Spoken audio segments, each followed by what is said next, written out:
নমস্কাৰ শিক্ষক শিক্ষয়িত্ৰী বন্ধু বান্ধৱীসকল, পোনপ্ৰথমে মই মোৰ চেনেলটোলৈ আপোনাক স্বাগতম জনাইছোঁ। বন্ধুসকল, আজি মই কোৰ্চ 504ৰ খুব ইম্পৰ্টেণ্ট প্ৰশ্ন এটালৈ আপোনাৰ ওচৰলৈ আহিছোঁ। 10 নম্বৰী প্ৰশ্ন এটালৈ আপোনাৰ ওচৰলৈ আহিছোঁ। এই প্ৰশ্নটি পৰীক্ষাত অহাৰ চান্স খুব বেছি, মইতো 100% বুলিয়ে কৈছোঁ আপোনাক।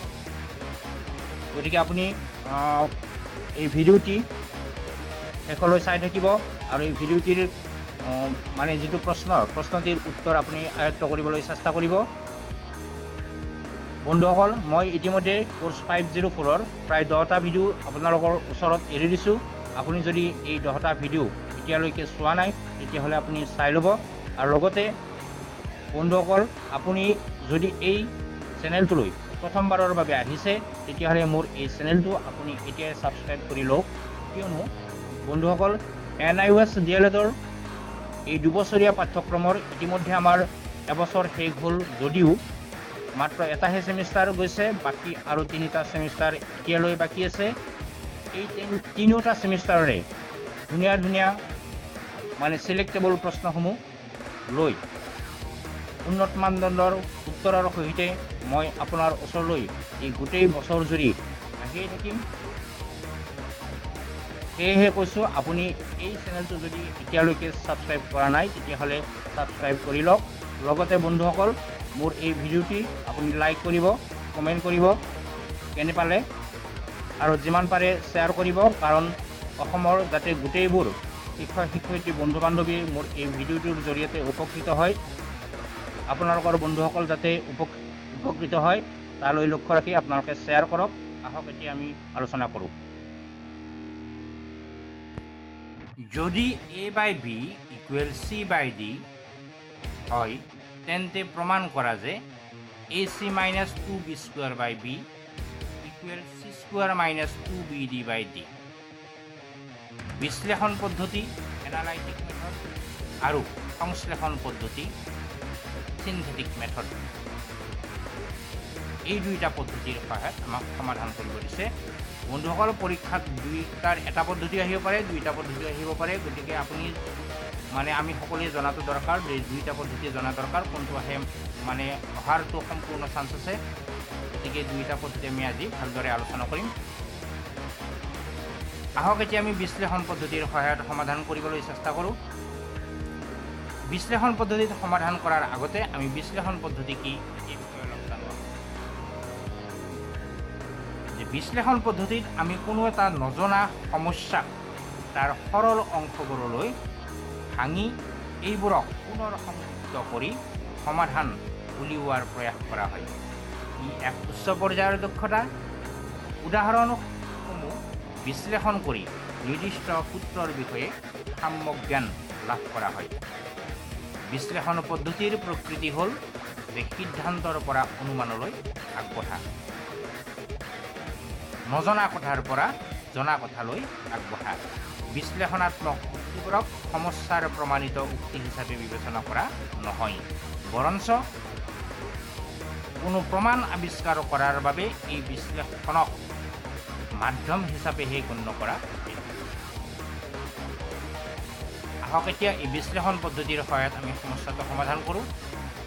আমি এই পদ্ধতিত যিটো প্ৰশ্নটোত দিয়া আছে যে A/B = C/D যদি হয় তেতিয়াহ'লে AC - 2B² B = C² - 2BD/D, এইখিনি আমাক প্ৰমাণ কৰিব দিছে।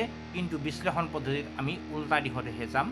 আমি নজনা সমস্যাটোলৈ অৰ্থাৎ সিদ্ধান্তৰ পৰা আমি অনুমানলৈ আগবাঢ়িম, অৰ্থাৎ যিটো প্ৰমাণ কৰিব দিছে তাৰ পৰা আমি আগবাঢ়িম যিটো য'ৰ পৰা প্ৰমাণ কৰিব দিছিলে তালৈ। আহক এতিয়া আগবাঢ়িছোঁ। যদি AC - 2B² B = C² - 2BD/D এইখিনি যদি সত্য হয় তেন্তেহ'লে নিশ্চয় তলৰখিনিও সত্য হ'ব। এই তলৰখিনি সত্য হ'ব। এতিয়া আমি ইয়াত বেলেগ একো কৰা নাই, মাত্ৰ বজ্ৰপূৰণ কৰি দিছোঁ বা ক্ৰছ মাল্টিপ্লিকেশ্যন কৰিছোঁ। আহক তলৰখিনি ইয়াৰ ওপৰৰখিনিৰ লগত পূৰণ হ'ব, ইয়াৰ তলৰখিনি ইয়াৰ ওপৰৰ লগত পূৰণ হ'ব।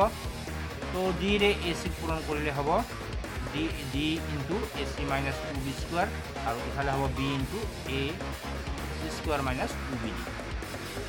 য'ৰ পৰা আমি পাওঁ আমি এইখিনি পূৰণ কৰি দিলে হ'ল ইয়াত যে ডিৰে এ চি পূৰণ কৰিলে হ'ব এ চি ডি, ডিৰে আকৌ বি স্কুৱাৰক পূৰণ কৰিলে হ'ব 2b স্কুৱাৰ আৰু ডিটো ইয়াত লাগি যাব।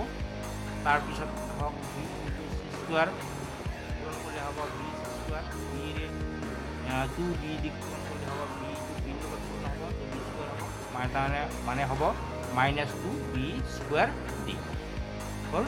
আৰু এইখিনিৰ পৰা আমি দেখা পাওঁ দুইফালে ইফালেও আছে -2b স্কুৱাৰ ডি, ইফালেও আছে -2b স্কুৱাৰ ডি, গতিকে দুইফালে -2b square D -2b square D কাটা গ'ল। ইয়াতে থাকিলে আমাৰ এ চি ডি আৰু ইয়াত থাকিলে আমাৰ বি চি স্কুৱাৰ, য'ৰ পৰা আমি দেখা পালোঁ যে দুইফালে আমাৰ এইফালে চি এটা আছে, এইফালে চি দুটা আছে, গতিকে এটা এটা দুইফালে কাটি দিব পাৰি। কাটি দিলোঁ, ইফালে চিটো কটা গ'ল, ইয়াতে থাকি গ'ল, মানে ইয়াতে থাকিব আমাৰ A2 আৰু D2 আৰু ইয়াত থাকিব B2 আৰু C এটা থাকিব। আৰু নেক্সট ষ্টেপত আমি কি কৰিম, AD ইনটু BC দুইফালে আমি BD ৰে ডিভাইড কৰি দিম। BD ৰে ডিভাইড কৰি দিলে হ'ব যে তলত BD লিখি দিলে হ'ব, লিখি দিব আপুনি, মানে নেক্সট ষ্টেপটো ডাইৰেক্টলি লিখিলে হ'ল। কেনেকৈ হৈছে মই এইখিনি জাষ্ট দেখাইছোঁ। তলত BD আমি বহুৱাই চালে ইয়াত D কেঞ্চেল যাব, A/B পাম, আৰু ইয়াত B কেঞ্চেল যাব, C/D পাম। গতিকে আমি এই সিদ্ধান্তৰ পৰা আমি অনুমানলৈ আগবাঢ়িলোঁ, আৰু এই প্ৰক্ৰিয়াটো হৈছে আমাৰ বিশ্লেষণ প্ৰক্ৰিয়া, বিশ্লেষণ পদ্ধতি। গতিকে ইয়াক যদি চিহ্নৰ সহায়ত, এই যদি চিহ্নটো প্ৰয়োগ কৰি আমি এইদৰে প্ৰমাণ কৰিব পাৰোঁ। মানে ষ্টেপ এইকেইটা আটাইকেইটা আগৰ ষ্টেপকেইটাই আছে, AC -2b স্কুৱাৰ বাই বি, চি স্কুৱাৰ -2bd বাই ডি। ইয়াত কাষত প্ৰতিটোতে মানে ওপৰত আলোচনা কৰা এই চেম কোনটো ষ্টেপত কি কৰিছোঁ, যে ইয়াতে বজ্ৰ পূৰণ কৰিছোঁ, তো বজ্ৰ পূৰণ কৰা লিখি দিছোঁ। ইয়াতে পূৰণ কৰিছোঁ আমি কিহেৰে, মানে এইখিনি যিটো পূৰণ কৰিবলগীয়া আছিল, এইটো ডিৰে এ চি পূৰণ কৰিছোঁ, ডিৰে 2b স্কুৱাৰক পূৰণ কৰিছোঁ, বিৰে চি স্কুৱাৰক পূৰণ কৰিছোঁ, বিৰে 2b পূৰণ কৰিছোঁ। চেম টাইপত আমাৰ ষ্টেপবিলাক লিখি দিয়া আছে, ওপৰত যিখিনি আমি আলোচনা কৰিলোঁ। PDF পাই যাব, চিন্তা নকৰিব। তো এইদৰে আমি আগবাঢ়ি গৈ শেষত আমি কি পাম, A/B = C/D পাই যাম। এইখিনি আছিল আমাৰ সংশ্লেষণ পদ্ধতি, কি বিশ্লেষণ পদ্ধতি। এইবাৰ আমি সংশ্লেষণ পদ্ধতিৰ সহায়ত সমাধান কৰিবলৈ চেষ্টা কৰোঁ। সংশ্লেষণ পদ্ধতিত যেতিয়া আমি সমস্যাটো সমাধান কৰিম, তাৰ বিষয়ে আমি সংশ্লেষণ পদ্ধতিৰ বিষয়ে আমি কিছু অলপ জানি লওঁ। সংশ্লেষণ, যাৰ অৰ্থ হৈছে বেলেগ বেলেগ হৈ থকা অংশবোৰক একলগ কৰা। ই আটাইতকৈ উচ্চ পৰ্যায়ৰ দক্ষতা। এই দক্ষতা থকা শিক্ষাৰ্থীয়ে তেওঁ লাভ কৰা জ্ঞান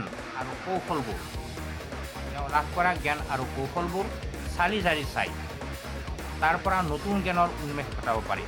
সংশ্লেষণ পদ্ধতিত আমি প্ৰদত্ত তথ্যৰ পৰা উলিয়াবলগীয়া সমাধানলৈ আগবাঢ়োঁ। নজনা কথা এটাক সত্য বুলি কোৱা সিদ্ধান্তত উপনীত হ'ব পৰাকৈ জনা তথ্যবোৰক আমি একলগ কৰাটোৱে হৈছে এই পদ্ধতিৰ নিয়ম। হৈছে, আহক এতিয়া আমি সংশ্লেষণ পদ্ধতিৰ সহায়ত সমস্যাটো সমাধান কৰোঁ। এতিয়া চিন্থেটিক মেথড সংশ্লেষণ পদ্ধতি, আমি ইয়াত প্ৰদত্ত তথ্যৰ পৰা সিদ্ধান্তলৈ আগবাঢ়িম। A/B দিয়া আছে, A/B = C/D। ইয়াতে আমি ক্ৰছ মাল্টিপ্লিকেশ্যন কৰিছোঁ, A আৰু D পূৰণ কৰিলে AD, B আৰু C পূৰণ কৰিলে BC, কাষত লিখি দিছোঁ বজ্ৰ পূৰণ কৰা। তাৰপিছত দুইফালে আমি C ৰে পূৰণ কৰিছোঁ, কাষত লিখি দিছোঁ উভয় পক্ষক C ৰে পূৰণ কৰি। তো ইয়াক C ৰে পূৰণ কৰিলে হ'ব C টো ACD, চিটো মাজত লিখিছোঁ কাৰণ মানে আমি এলফাবেট মাতি গ'লে ABCৰ ভিতৰত ABCD এনেকৈ মাতি গ'লে এইটো প্ৰথমতে পাওঁ, চিটো তাৰপিছত পাওঁ, ডিটো লাষ্টত পাওঁ। তো এইদৰে আমি লিখোঁ। তো তাৰপিছত আহক এতিয়া C ৰে পূৰণ কৰিলে বি থাকিব, চি স্কুৱাৰ হ'ব, উভয় পক্ষক C ৰে পূৰণ কৰি। তাৰপিছত আমি দেখা পালোঁ যে দুইফালে আমি এই যিটো আমাক উলিয়াবলগীয়া সিদ্ধান্ত আছিল, এই সিদ্ধান্তত উপনীত হ'বলৈ আমি যোগ কৰিব লাগিব সময়মতে। কেতিয়াবা আমি বিয়োগ কৰিব লাগিব, কেতিয়াবা আমি কিবা পূৰণ কৰি ল'ব লাগিব, কেতিয়াবা আমি হৰণ কৰিও ল'ব পাৰিব, মানে হৰণ কৰি ল'ব লাগিব। গতিকে ইয়াতে এই সিদ্ধান্তত উপনীত হ'বৰ কাৰণে আমি -2bd আমি দুইফালে যোগ কৰি ল'লোঁ। তো কাষত লিখি দিছোঁ মই উভয় পক্ষত -2bd যোগ কৰি। তাৰপিছত দেখা পালোঁ উভয় পক্ষৰ পৰা আমি কমন ল'ম। কমন লোৱা মানে হ'ল আপুনি এটা কাম কৰিব যে এইটো আৰু এইটো, এই দুইটা মানে পদক আপুনি দুই ঘৰ মানুহ হিচাপে ল'ব, লৈ পেলাই দুই ঘৰ মানুহৰ পৰা আমি তুলিম। এনেকুৱা এটা বস্তু ল'ম যিটো বস্তু দুইটাতে উমৈহতীয়া, দুই ঘৰ তাতে আছে। তো ইয়াত আছে, ইয়াত নাই, চি ইয়াত আছে, ইয়াত নাই, গতিকে আমি ল'ব নোৱাৰোঁ। ডি ইয়াত এটা আছে ইয়াত এটা আছে গতিকে ডিটো আমি 2 ঘৰৰ পৰা উঠাই আনিলোঁ উঠাই অনাৰ পিছত ইহঁতৰ তাত যি থাকিল ইয়াতে লিখি দিলোঁ বেছি আৰু ইহঁতৰ তাত যি থাকিল আমি লিখিলোঁ মাজৰ চিনটো চেম থাকিব 2b স্কোৱাৰ চেম টাইপত এইফালে কৰিলে হ'ল বিটো 2 ঘৰৰ পৰা উঠাই আনিছোঁ ইয়াত থাকিব চি স্কোৱাৰ আৰু ইয়াত থাকিব 2 থাকিল বি দুটা আছিল এটা লৈ যোৱা হৈছে এটা থাকিল আৰু বিটো থাকিল এইখিনি থাকিল তাৰপিছত উভয় পক্ষকে আমি কি কৰিছোঁ ইয়াতে মই লিখি দিছোঁ এইটো কি উভয় পক্ষৰ উমৈহতীয়া ৰাখি লৈ তাৰমানে উভয় পক্ষৰ পৰা যি উমৈহতীয়া ৰাখি আছিল সেইখিনি আমি কমন লৈছোঁ তাৰপিছত আহিলোঁ আমি উভয় পক্ষক যদি আমি বি ডিৰে পূৰণ কৰোঁ বি ডি দুইফালে তলত লিখি দিলোঁ আমি বি ডি পূৰণ কৰিলে আমি ইয়াতে দেখা পাম ডি আৰু ডি কেঞ্চেল যাব তলত বি থাকিব আৰু ইয়াতে বি কেঞ্চেল যায় তলত কি থাকিব ডি থাকিব আমি এই প্ৰদত্ত তথ্যৰ পৰা আমি সিদ্ধান্তত উপনীত হ'লোঁ আৰু এইটো হৈছে সংশ্লেষণ পদ্ধতি আশা কৰোঁ ভিডিঅ'টো চাই আপুনি যথেষ্ট উপকৃত হৈছে আৰু এই বন্ধুসকল এই প্ৰশ্নটো মানে পৰীক্ষাত আহিব বুলি মই 100% মানে 100% চিয়ৰ হৈছোঁ গতিকে দিয়াৰ সম্পূৰ্ণ চান্স আছে আপুনি যেনেকৈ পাৰে এই প্ৰশ্নতে আপুনি মানে আপুনি আয়ত্ব কৰি ল'ব আজিলৈ ইমানেই এৰিছোঁ এতিয়া ধন্যবাদ জয় হিন্দ